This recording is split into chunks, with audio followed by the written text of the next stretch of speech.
नमस्कार दोस्तों, आप सभी का हमारे YouTube चैनल पर बहुत बहुत स्वागत है।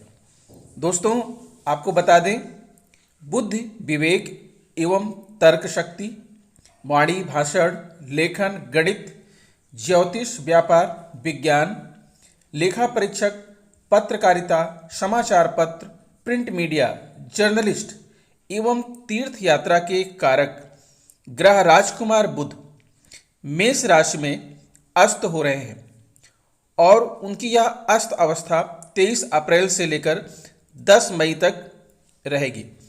दोस्तों, जब भी कोई ग्रह गोचर करता है, उदय होता है, अस्त होता है, मार्गी होता है, वक्री होता है, तो वह विभिन्न राशि के जातकों पर विभिन्न प्रकार के प्रभाव छोड़ता है।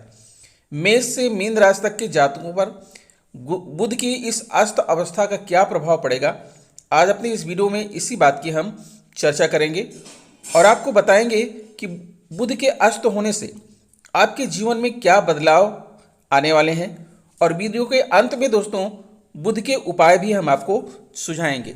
दोस्तों, बुध के कारक ग्रह बुध 23 अप्रैल 2023 की रात 11:58 पर मेष राशि में अस्त होने जा रहे हैं। वैदिक ज्योतिष में बुध बुद्धि और तर्क के कारक ग्रह हैं, जो प्रकृति में स्त्री हैं। कुंडली में बुध तीसरे और छठे भाव पर शासन करते हैं। इस वीडियो में हम मेष राशि में बुध के अस्त होने से सभी 12 राशियों पर पड़ने वाले अनुकूल और प्रतिकूल प्रभाव के बारे में जानकारी आपको प्रदान करेंगे। यदि बुध अपनी स्वराशि मिथुन और कन्या राशि में शुभ स्थिति में विराजमान होते हैं तो जातकों को अनुकूल परिणामों की प्राप्ति होती है।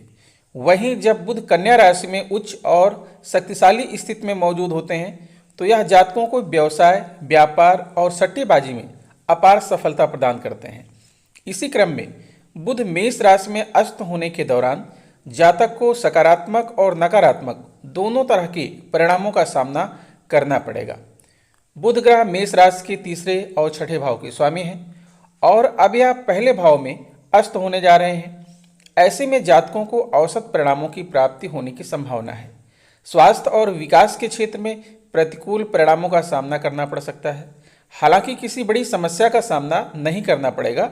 वहीं जो लोग आईटी और लॉजिस्टिक के क्षेत्र से जुड़े हैं वे इस दौरान बेहतर प्रदर्शन करने में सक्षम होंगे। बुध अस्त के प्रभाव से जातकों को ज़्यादा से ज़्यादा ज्ञान की प्राप्ति होगी, विशेष रूप से रहस्यात्मक ज्ञान।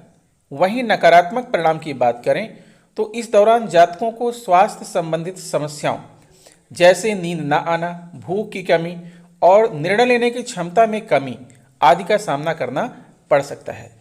तो चलिए दोस्तों, बात करते हैं कि बुध मेष राशि में अस्त के दौरान सभी 12 राशियों के जीवन पर क्या प्रभाव देखने को मिलेंगे और इसके नकारात्मक प्रभाव से बचने के अचूक उपाय क्या हैं।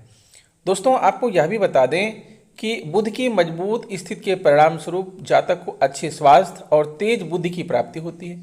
साथ ही जातक उच्च सफलता और सकारात्मक परिणाम भी प्राप्त करता है। इसके अलावा जिन लोगों की कुंडली में बुध मजबूत होते हैं वे अपने ज्ञान को बढ़ाने में भी सक्षम होते हैं और इनका यही ज्ञान इन्हें व्यवसाय से जुड़े महत्वपूर्ण फैसले लेने में सहायता करता है। इसके प्रभाव से जातक व्यापार और ट्रेड के क्षेत्र में बेहतर प्रदर्शन करने की स्थिति में होते हैं। साथ ही ये लोग रहस्य विज्ञान जैसे ज्योतिष आदि से संबंधित क्षेत्र में भी ऊंचाइयां हासिल करते हैं। वहीं दूसरी ओर यदि बुध अशुभ ग्रहों जैसे राहु, केतु और मंगल आदि के साथ युति करते हैं तो जातकों को अपने जीवन में अनेक समस्याओं और बाधाओं का सामना करना पड़ता है।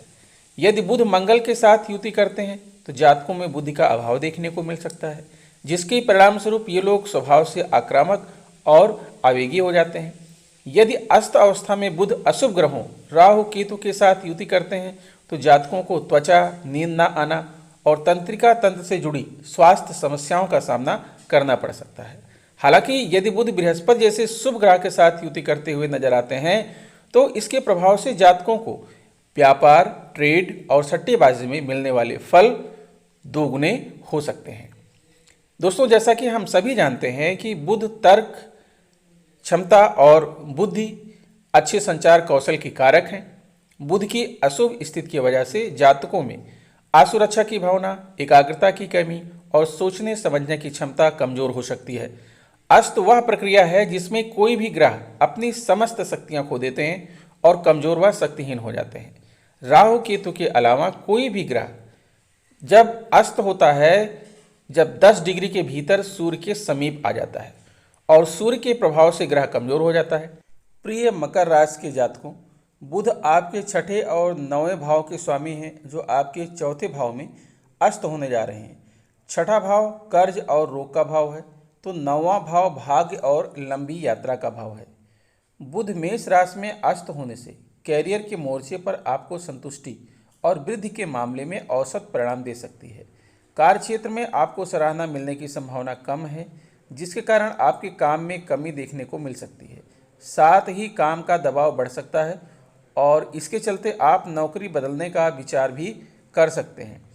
जिन जातकों का अपना व्यापार है, उनके लिए बुध का मेष राशि में अस्त होना ज़्यादा फायदेमंद नहीं रहने की आशंका है। साथ ही इस दौरान आपको औसत परिणामों की प्राप्ति होगी। प्रतिद्वंदियों से कड़ी प्रतिस्पर्धा मिल सकती है और इस वजह से आपको व्यापार में हानि का सामना करना पड़ सकता है। आर्थिक दृष्टिकोण से देखें तो बुध की चौथे भाव में स्थित होने से आपके खर्चों में वृद्धि हो सकती है और धन लाभ होने की संभावना बेहद कम है। साथ ही आप परिवार के ऊपर भी धन खर्च करते हुए नजर आ सकते हैं और परिवार की जिम्मेदारियों को पूरा करने के लिए आपको संघर्ष करना पड़ सकता है। मकर राशि के जातकों को परिवार में चल रहे विवादों के कारण प्रेम जीवन में औसत परिणाम प्राप्त हो सकते हैं। परिवार में सदस्यों के बीच मनमुटाव होने की आशंका है। साथ ही इस दौरान आप जीवन साथी की जरूरतों को समझने में विफल हो सकते हैं। बुध की अस्त अवस्था के दौरान आपका स्वास्थ्य अच्छा नहीं रहने की आशंका है, क्योंकि आपको तंत्रिका तंत्र से जुड़ी समस्याएं परेशान कर सकती हैं और इसका कारण तनाव हो सकता है। इसके अलावा माता के स्वास्थ्य पर भी धन खर्च करना पड़ सकता है। बुध चौथे भाव से आपके 10वें भाव में दृष्टि डाल रहे हैं और इसके परिणाम स्वरूप जातकों को कैरियर में सकारात्मक परिणामों की प्राप्ति होगी, लेकिन प्रतिस्पर्धा के कारण चुनौतियों का सामना करना पड़ सकता है। इस दौरान आप अपने काम पर ज़्यादा फोकस करेंगे और इस वजह से अत्यधिक व्यस्त रहेंगे। दोस्तों, यदि आप अपनी कुंडली में बुध ग्रह की शुभता को पाना चाहते हैं तो बुधवार के दिन तुलसी का पौधा लगाएं और उसकी प्रतिदिन सेवा करें। या कुंडली में बुध ग्रह को मजबूत बनाने के लिए बुधवार के दिन गाय को हरा चारा खिलाएं अथवा इसके निमित्त दान करें। इसके साथ ही साथ अधिक से अधिक चौड़े पत्ते वाले पौधे लगाएं और संभव हो तो इसका भी दान करें। बुधवार के दिन घर के मुख्य द्वार पर पंच पल्लव का तोरण लगाने से बुध ग्रह की शुभता प्राप्त होती है। बुधवार के दिन यदि आपको कोई किन्नर मिले तो उसे भूल कर भी नाराज ना करें, बल्कि यथाशक्ति धन देकर उससे आशीर्वाद प्राप्त करने का प्रयास करें। कुंडली में बुध ग्रह की अशुभता को दूर करने के लिए बुधवार के दिन किसी किन्नर को विशेष रूप से हरे रंग के वस्त्र में कुछ रुपए रखकर किसी किन्नर को दान करें। बुधवार के दिन देवी दुर्गा के मंदिर में जाकर हरे रंग की चूड़ियाँ चढ़ाएं और संभव हो तो 9 कन्याओं को हरे रंग का रुमाल या वस्त्र बांटें। बुधवार के दिन गणेश जी के मंदिर में जाकर साबुत हरी मूंग को हरे रंग के कपड़ों में बांधकर श्रद्धा और विश्वास के साथ चढ़ाएं। बुध ग्रह की सुविधा को पाने के लिए बुधवार के दिन हरे रंग के कपड़े पहने। यदि ऐसा करना आपके लिए मुश्किल हो तो आप कम से कम हरे रंग का रुमाल, मोजे या फिर टाई आदि का प्रयोग कर सकते हैं। बुध ग्रह की कृपा पाने के लिए बुधवार के दिन पूजा में ओम बुम बुद्धाय नमः, ओम ब्राम ब्रीम ब्रौं सह बुद्धाय नमः मंत्र का जाप कर सकते हैं। बुध ग्रह से जुड़े दोष को दूर करने के लिए बुधवार के दिन छेद वाला तांबे का सिक्का या टुकड़ा लेकर बहते हुए जल में प्रवाहित कर सकते हैं।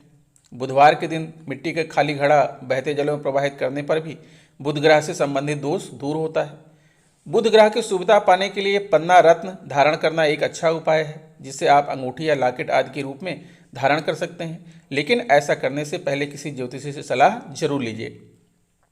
बुध ग्रह से जुड़े दोष को दूर करने के लिए बुधवार के दिन सभी प्रकार की विघ्न बाधाओं को दूर करने कर भगवान गणेश की पूजा अत्यंत ही शुभ मानी जाती है। यदि आपकी कुंडली में बुध ग्रह से संबंधी दोष हो तो किसी भी सूरत में ना तो झूठ बोलें और ना ही किसी को अपशब्द कहें। तो दोस्तों, जरूरी नहीं है कि आपको ये सारे उपाय अपनाने हैं।